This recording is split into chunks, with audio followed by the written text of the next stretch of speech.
How to find the right grinding wheels and burrs, a handy guide. 1. Identify your application. Determine the material you'll be working on: metal, wood, glass, or stone, as different wheels and burrs suit different tasks. 2. Choose the right type. Select from various types like diamond wheels, carbide burrs, or aluminum oxide wheels based on precision and finish needed. 3. Check grit size.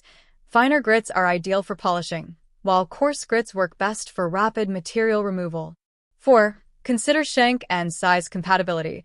Ensure the burrs and wheels match your tool's speed and size requirements. 5. Evaluate quality and durability. Opt for trusted brands that offer wear resistance and long tool life.